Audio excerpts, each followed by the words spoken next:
துதிக்கும் அடியவர்க்கு ஒருவர் கெடுக்க இடர் நினைக்கின் அவர் குலத்தை முதல் அறக்கலையும் எனக்கு ஒரு துணையாகும். நேயர்களுக்கு வணக்கம். 2023 ராகுகேது பயிற்சி பலன்களை தொடர்ந்து நம்ம பார்த்துட்டு இருக்கோம். அந்த வரிசையில் 12 ராசிகளில் 12வது ராசியாக இருக்கக்கூடிய மீன ராசியினருக்கான ராகுகேது பயிற்சி பலன்களை இந்த பதிவில் நம்ம பார்க்கவிருக்கிறோம். இந்த மீன ராசியினருக்கு இந்த ராகுகேது பயிற்சி அப்படிங்கிறது என்ன மாதிரியான நற்பலன்களையும் பாதிப்புகளையும் தரவிருக்குது அப்படிங்கிறதையும் அவர்களுக்கான தீர்வுகளையும் வழிபாட்டு முறைகளையும் கூட இந்த பதிவில் நம்ம பார்த்துடலாம். பொதுவாக இந்த வருடம் ராகுகேது பயிற்சி அப்படிங்கிறது அக்டோபர் மாதம் 30ஆம் தேதி என்று நடைபெறவிருக்கிறது. இந்த ராகுகேது பயிற்சி அப்படிங்கிறது இந்த மீன ராசியினருக்கு எந்த பாவகத்தில் பயிற்சி ஆகுது அப்படிங்கிறத நம்ம பார்த்துடலாம். கடந்த 1.5 ஆண்டு காலமாக ராசிக்கு 2ஆம் இடத்துல இருந்து, அதாவது தனம் குடும்பம் வாக்கு அப்படின்னு சொல்லக்கூடிய இடத்துல ராகுவும், 8ஆம் இடம் அப்படின்னு சொல்லக்கூடிய இந்த ஆயுள் ஸ்தானத்தில் கேதுவும் பயிற்சி ஆயிருந்திருக்கு. இந்த பயிற்சி அப்படிங்கிறது இந்த மீன ராசிக்கு கடந்த 1.5 ஆண்டு என்ன மாதிரியான பலன்களையும் பாதிப்புகளையும் கொடுத்துருக்கோம் அப்படின்னா, கண்டிப்பாக தனம் அப்படின்னு சொல்லக்கூடிய பண விஷயமாக இருந்தாலும் சரி, குடும்ப ரீதியான விஷயங்களாக இருந்தாலும் சரி, அல்லது வாக்கு அப்படின்னு சொல்லக்கூடிய விஷயம், அதாவது ஒருத்தருக்கு வாக்கு கொடுக்கக்கூடிய சூழ்நிலை இருந்தது அப்படின்னா அதில் நிறைய அவமானங்களையும் கூட கண்டிப்பாக சந்திச்சிருப்பீங்க, பண விரயங்களையும் சந்திச்சிருப்பீங்க அப்படின்னே சொல்லலாம். அதே போல் 8ஆம் இடம் அப்படின்னு சொல்லக்கூடிய அந்த ஆயுள் ஸ்தானத்திலேயே கேது பயிற்சியாக இருந்த காரணத்தினால திசாபுத்தி சரியில்லாத நபர்களாக இருக்கக்கூடிய சூழ்நிலையில் கண்டிப்பாக ஆயுள் பயத்தையும் கண்டங்களையும் கூட ஏற்படுத்தியிருக்கும். அதே போல் தீராத லாங் டைம் கமிட்மெண்ட்ஸ் அல்லது தீராத நோய், கடன், வம்பு வழக்குகளை கூட இந்த நேரத்தில் சந்திச்சிருப்பீங்க அப்படின்னே சொல்லலாம். மிகுந்த மன உளைச்சலோட தான் இந்த 1.5 வருடங்களை நீங்கள் கடந்திருப்பீங்க அப்படிங்கிறதுல எந்த ஒரு மாற்று கருத்துமே இல்லை அப்படின்னு தான் சொல்லணும்.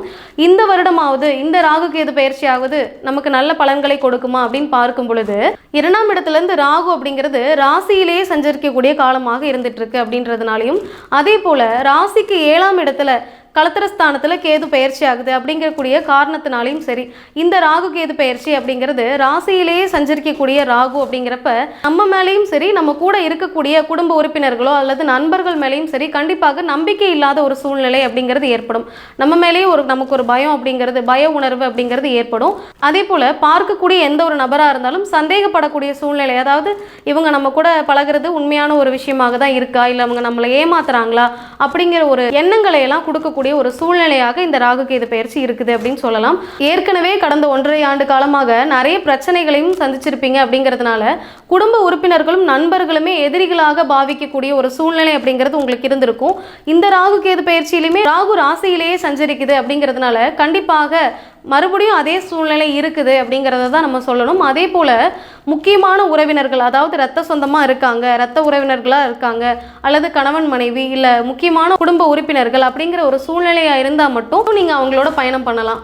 இல்லை ஒரு புது உறவாக இருக்காங்க, ஒரு புது நட்பாக இருக்குது அப்படிங்கிற ஒரு சூழ்நிலையாக இருந்தது அப்படின்னா கண்டிப்பாக சில பிரச்சனைகளை கொடுக்கக்கூடிய ஒரு சூழ்நிலையாக இது மாறிடும். அப்படிங்கிறதுனால ஒரு முறைக்கு பல முறை உறவினர்களாக இருந்தாலும் சரி, நண்பர்களாக இருந்தாலும் சரி பார்த்து பழகுங்க. அதே போல் வாக்கு கொடுக்கக்கூடிய ஒரு சூழ்நிலை அப்படிங்கிறது ஏற்பட்டுச்சுன்னா ஒரு முறைக்கு பல முறை யோசிக்கக்கூடிய ஒரு சூழ்நிலையாக தான் இருக்குது. கண்டிப்பாக வாக்கு இந்த நேரத்தில் கொடுக்கக்கூடாது அப்படிங்கிறது தான் நம்ம சொல்லணும். இந்த மாதிரியான சூழ்நிலைகள் இருக்கிறதுனால ஒரு முறைக்கு பல முறை யோசித்து செயல்படுறது அப்படிங்கிறது இந்த மீன ராசிக்கு நல்ல ஒரு பலன்களை கொடுக்கும் அப்படின்னு சொல்லலாம். இந்த ராகு ராசியிலேயே சஞ்சரிக்கக்கூடிய காலம் அப்படிங்கிறதுனால மனபயம் அப்படிங்கிறது கண்டிப்பாக உண்டு. உடல்நிலையிலையும் கவனம் செலுத்தணும் அப்படிங்கிறத தெரிஞ்சுக்கணும். யாருக்கும் வாக்கு கொடுக்கக்கூடாது, குடும்ப உறுப்பினர்கள் நண்பர்கள் கிட்ட பார்த்து ஜாக்கிரதையாக பழகணும் அப்படிங்கிறத கண்டிப்பாக தெரிஞ்சுக்கணும். கமிட்மெண்ட்ஸ் இந்த நேரத்தில் அதிகமாக தான் இருக்கும் அப்படிங்கிறதுனால சேமிப்பு மாதிரியான விஷயங்களை லாங் டைமாக நம்ம பண்ணிக்கிறது அப்படிங்கிறது ரொம்பவே சிறப்பான ஒரு பலன்களை கொடுக்கும் அப்படின்னு சொல்லலாம். அதே போல் ராசிக்கு 7ஆம் இடத்துல கேது சஞ்சரிக்குது அப்படிங்கிறதுனால இந்த 7ஆம் இடம் அப்படிங்கிறது களத்திரஸ்தானத்தையும் குறிக்கும். தொழில் செய்துட்டு இருக்க நபர்களாக இருக்கக்கூடிய பட்சத்தில் கண்டிப்பாக அந்த தொழில் இருக்கக்கூடிய பார்ட்னர்ஷிப் அப்படிங்கிறதும் இதே 7ஆம் இடத்தை குறிக்குது. அப்படிங்கிறதுனால பார்ட்னர்ஷிப்பில் தொழில் செஞ்சுட்டு இருக்கிற நபராக இருக்கக்கூடிய மீன ராசியினர் கண்டிப்பாக ஜாகிரதையாக இருக்கணும் அப்படிங்கிறத தெரிஞ்சுக்கணும். கணக்கு வழக்குகளாக இருந்தாலும் சரி, வரவு செலவு விஷயங்களாக இருந்தாலும் சரி, எதையுமே ஒரு முறைக்கு பல முறை யோசித்து செயல்படணும். அதே போல் கண்டிப்பாக அந்த கணக்கு வழக்கு விஷயங்களை தெரிஞ்சுக்கிட்டு அதற்கு தகுந்த மாதிரியான முக்கிய முடிவுகளை இந்த நேரத்தில் எடுத்துக்கிறது அப்படிங்கிறது வாக்குவாதங்களை தவிர்க்கக்கூடிய ஒரு விஷயமாக இருக்கும். அப்படிங்கிறதுனால கண்டிப்பாக இந்த விஷயத்தை தெரிஞ்சுக்கிட்டு நம்ம செயல்படணும் அப்படிங்கிறதே ஒரு நல்ல சிறப்பான பலன்களை கொடுக்கும். அதே போல் இந்த களத்திரஸ்தானத்தில் கேது பயிற்சி ஆகுது அப்படிங்கிறதுனால கண்டிப்பாக கணவன் மனைவியாக இருக்கக்கூடிய ஒரு சூழ்நிலையில் குடும்ப உறுப்பினர்கள்ட்ட வாக்குவாதங்கள் அப்படிங்கிறது உண்டு. அதே போல் இந்த சூழ்நிலையில் சண்டை பிரியக்கூடிய ஒரு சூழ்நிலை அப்படிங்கிறது ஏற்படலாம். இந்த நேரத்தில் பிரிவு அப்படிங்கிறது ஒன்று ஏற்பட்டுருச்சுன்னா அதை சரி செய்யக்கூடிய சூழ்நிலை வாய்ப்புகள் அப்படிங்கிறது ரொம்பவே குறைவு. அப்படிங்கிறதுனால வாக்குவாதங்களை குடும்பத்திலையும் சரி, கணவன் மனைவியாக இருக்கக்கூடிய சூழ்நிலையிலையும் சரி கண்டிப்பாக தவிர்த்துக்கணும் அப்படிங்கிறத நம்ம தெரிஞ்சுக்கணும். இந்த ராகு கேது பயிற்சி அப்படிங்கிறது மீன ராசி நபர்களுக்கு பெருசா சப்போர்ட் இல்லை அப்படிங்கிறதுனால எதையுமே ஒரு தடவைக்கு பல தடவை யோசிச்சு செய்யணும் அப்படிங்கிறதும், அதே போல வாக்குவாதங்களை தவிர்த்து கொள்ளக்கூடிய சூழ்நிலையாக இருக்கு அப்படிங்கிறதுனால வாக்குவாதங்களை தவிர்த்துக்கணும் அப்படிங்கிறதும் ஒரு மன ரீதியான தீர்வுகளை கொடுக்கும் அப்படின்னே சொல்லலாம். இந்த மீன ராசியினருக்கு வழிபாட்டு முறை அப்படின்னு நம்ம பார்க்கும் பொழுது, மீன ராசிக்கு அதிபதியாக இருக்கக்கூடிய குரு பகவானுடைய வழிபாடை நவகிரகங்களை செஞ்சுக்கிறது அப்படிங்கிறது இந்த மீன ராசியினருக்கு சிறப்பான பலன்களை கொடுக்கும் அப்படின்னே சொல்லலாம். அதே போல பொதுவாக ராகு கேது பயிற்சி அப்படிங்கிறப்போ பொதுவாக நாக வழிபாடு, சர்ப்பங்களுடைய வழிபாடு அப்படிங்கிறது ராகுவிற்கான வழிபாட்டு முறையாக இருக்கக்கூடியது.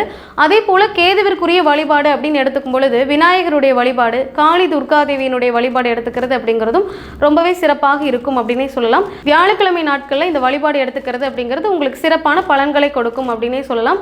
முடிந்தால் திருநாகேஸ்வரம், கீழ்பெரும்பள்ளம் அப்படின்னு சொல்லக்கூடிய ராகு கேதுவனுடைய ஸ்தலங்களாக இருக்கக்கூடிய கோவில்களுக்கு சென்று வர்றது அப்படிங்கிறத சூழ்நிலை இருக்கக்கூடிய நபர்கள் கண்டிப்பாக செய்து கொள்ளலாம். இந்த பதிவு கண்டிப்பாக உங்களுக்கு பயனுள்ள வகையில் இருந்திருக்கும் அப்படின்னு நம்புறேன். இந்த பதிவை உங்களுடைய நண்பர்களோடும் உற்றார் உறவினர்களோடும் பகிர்ந்து கொள்ளுங்க. உங்களுடைய சப்போர்ட் எங்களுக்கு தேவை அப்படிங்கிறதுனால இந்த சேனலை சப்ஸ்கிரைப் பண்ணிக்கோங்க.